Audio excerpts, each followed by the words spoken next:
መልካም እግዚአብሔርን እጅግ አድርጌ አመሰግናለሁ። ይህ ሁሉ የሆነው ከማናችንም አይደለም ከእግዚአብሔር የተነሳ ነው። ምክንያቱም የስራው ባለቤት እግዚአብሔር ራሱ ነውና እኛ እግዚአብሔር ሰራው ነው ምንለው። ነገር ግን እግዚአብሔር ደግሞ ሲሰራ በሰዎች በኩል ሆኖ ነው ስራውን የሚሰራው። በአጋጣሚ ይሄንን ስራ ለማየት በመጣንበት ነው ሐሳቡ የተነሳው። ብዙ ጊዜ እንመጣለን፣ እንደ እርሻችን ነው የምናየው ይሄንን ስራ። በእርግጥ ቢሮአችን ወደ ላይ ቢሆንም ቶሎ እንመጣለን ያለ ረፍት እናያለን። ያለውን ነገር የሚጎሉ ነገሮችን የሚቀየሩ ሐሳቦችም ካሉ ብዙ ነገሮችን እየመጣን እያየን ከአማካሪ መሐንዲስ ጋር ከፎርማኑ ጋር ከቀን ሰራተኞች ጋር ዲል እናደርጋለንና በዛ አጋጣሚ መተን የሰበካው ፕሬዝዳንት እንዲው ቪዲዮ ከላክን ቆይተናል። ሰውንም ትንሽ ብንቀሰቅስ ሰውም እየጠየቀ ነው የሚለውን ባሉ ጊዜ ነው ይህ የ50 ብሩ ቻሌንጅ ሐሳብ የተወለደው። በዚያን ቀን ነው ከዛሬ 21 ቀን በፊት በዚያ ስፍራ ከሰበካው ፕሬዝዳንት ጋር አጠር ያለ የዶክመንተሪ ቪዲዮ ሰራን።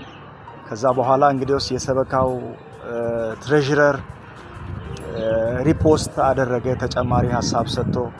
ከዚያ በኋላ ነው ብዙ ወንድሞች ይህንን ሐሳብ ኮፒ እያረጉ ሊንክ እያረጉ ሪፖስት እያደረጉ ሼር እያደረጉ ትልቅ ስራ በዚህ 20 ቀን ውስጥ የሰሩትና በቅድሚያ ለማመስገን የሚፈልገው እግዚአብሔርን ነው። ከዛ በመቀጠል ግን የኢትዮ ሪኮንሳይሌሽን ሚኒስትሪ መስራች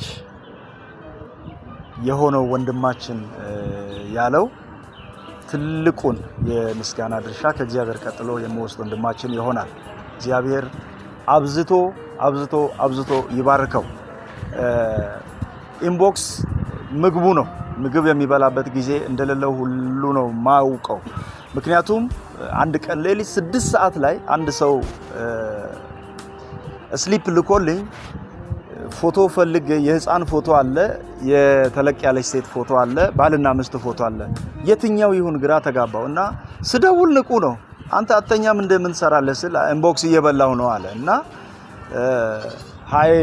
የእግዚአብሔር ኃይል በወንድማችን ድካም ስለተገለጠ እግዚአብሔርን እጅግ አድርጌ በጣም አመሰግናለሁ። እሱ ብቻ አይደለም፣ ወንድማችን ወንድዬ ነኝ የሚል ገጽ ያለው ወንድማችን አለ። ወንድማችን እርዳቸው አለ። ወንድማችን ዘኪዮስ ሹራሙ አለ። እንደገና እነ ቸርነት ቾቼ አሉ።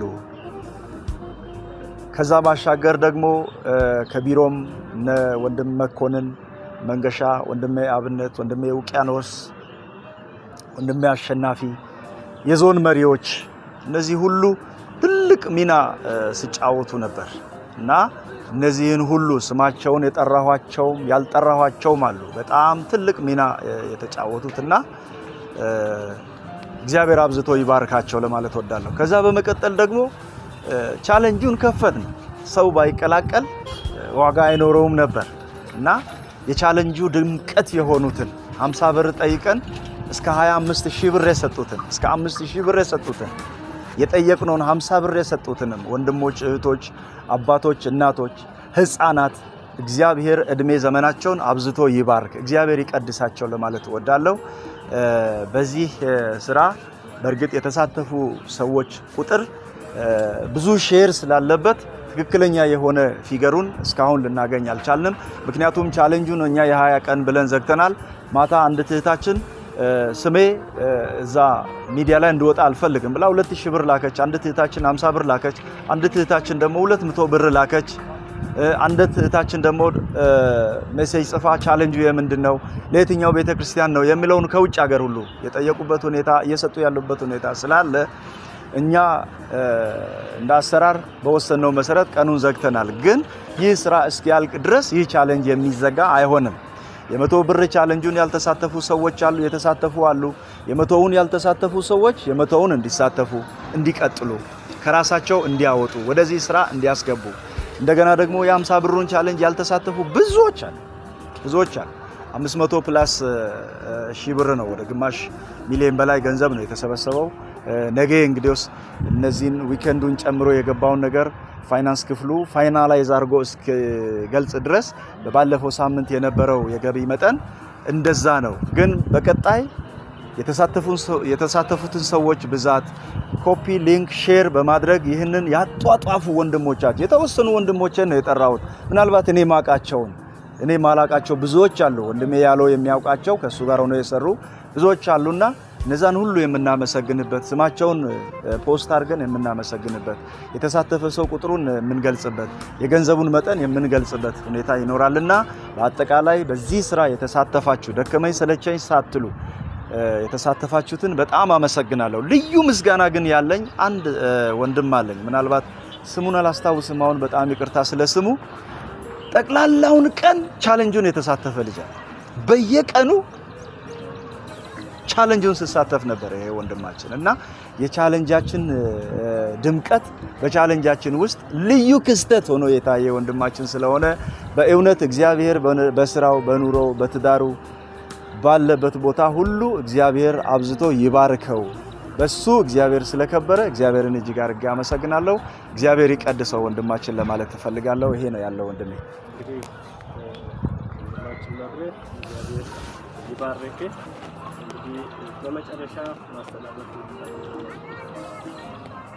መልካም ይህንን ምስል የምታዩ ወንድሞች እህቶች በውስጥም ያላችሁ በአገር ውስጥም ያላችሁ የቤተክርስቲያናችን አባል የሆናችሁ ያልሆናችሁ ስራው የእግዚአብሔር ነውና የእግዚአብሔርን ለእግዚአብሔር መስጠትን እንድንማር እንድናውቅ በመስጠት እንድንባረክ በሉቃስ ወንጌል ላይ ስጡ ይሰጣችኋል በሰፈራችሁት መስፈሪያ ይሰፈርላችኋል ይላልና እንዲያው በመስጠት መባረክ እንድንችል ሁላችንም እግዚአብሔር ከኛ የሚፈልገው መስጠትን ነው። እሱ ደግሞ ለኛ ያዘጋጀው በረከትን ነውና በመጽሐፍ ቅዱሳችን ውስጥ በሉቃስ ወንጌል ምዕራፍ 5 ላይ አንድ ደስ የሚል ታሪክ አለ። ብዙ ታሪኮች አሉ የነ ሌዊ ለምጻሙ መፈወስ፣ ግን የነ ጴጥሮስ መጠራቱ ላይ በጣም ልቤን የነካ ክፍል ምንድነው? ጴጥሮስ ሌሊቱን በሙሉ አሳ ሊያጠምድ ሄዶ ምንም አሳ ሳያጠምድ ባዶ አደረ። ለካ በምክንያት ነው ክርስቶስ የጴጥሮስን መረብና ጀልባ ባዶ ያደረገው። ራሱ ጀልባ ላይ ሆኖ የሰላም ወንጌል መስበክ ስለፈለገ ነበር ክርስቶስ ባዶ ያደረገው እና ወደ ወንዙ ዳርቻ ሲመጡ ብዙ ጀልባዎች ነበሩ። ክርስቶስ ግን ያይ የነበረው የዘብዴዎስ ልጆች ጀልባና የጴጥሮስን ጀልባ ነበር ሲያይ የነበረው እና ዳር በደረሰ ጊዜ ጀልባዋ ላይ ጌታ ኢየሱስ ክርስቶስ ወጣ። ጀልባዋን ለክርስቶስ ጴጥሮስ ሰጠ። ጴጥሮስ ጀልባዋን ለክርስቶስ በመስጠቱ አሳ ለማጥመድ አሳ በማይጠመድበት ሰዓት ወደ ሐይቁ ወደ ጥልቁ ሄዶ መረቡ እስኪቀደድ ጀልባው እስኪሰበር ድረስ እግዚአብሔር በአሳ ባረከው እና ጀልባውን ስለሰጠ ባዶ ጀልባውን ስለሰጠ እግዚአብሔር ደግሞ መረብ የሚቀድ ጀልባ የሚቀድ አሳ ሰጠው። ስለዚህ መስጠት የተትረፈረፈ በረከትን የሚያመጣ ነገር ነውና ሁላችንም በሃይማኖት ሳንገደብ በሁኔታዎች ሳንገደብ ለዚህ ስራ የእግዚአብሔር ስራ ነውና ሰዎችን ሳይሆን ስራውን አይተን በየቻሌንጁ ከቻሌንጅም በላይ ይህንን እንድትደግፉ ጥሪ ላቀርብ ወዳለሁ። ምክንያቱም ስራው ኦልሞስት ወደ ማለቅ ነው። አሁን ያለነው 5ኛ ፍሎር ላይ ነው ያለነው። አንደኛው ፍሎር አልቋል ታሽቶ በጥሩ ሁኔታ። ሁለተኛው ፍሎር ክፍሎች ሁሉ ተለይቶ ታሽተው በጥሩ ሁኔታ አልቋል። 3ኛው ፍሎር በጥሩ ሁኔታ አልቋል። 4ኛው ፍሎር ዙሪያው ብሎኬት ለብሶ አሁን እየታሸ እየተገረፈ ነው ያለው።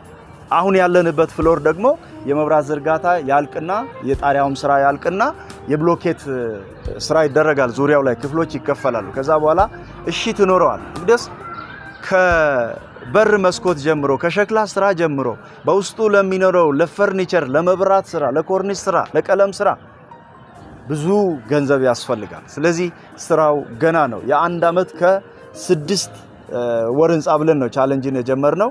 የአንድ ዓመት ከ7 ወር ሆኖታል አሁን ይሄ ህንጻና ስራው አልቆ ሪባን እስክንቆርጥ ድረስ በያላችሁበት የቤተክርስቲያን ምእመናንም በቤተክርስቲያን ደረጃ የወረደላችሁ ቻሌንጅ አለ። አሁን ቀድሞ የ100 ብር ቻሌንጅ ወርዶ ነበር። አሁን ደግሞ የ50 ብር ቻሌንጅ ወደ የቤተክርስቲያኑ ወርዷል።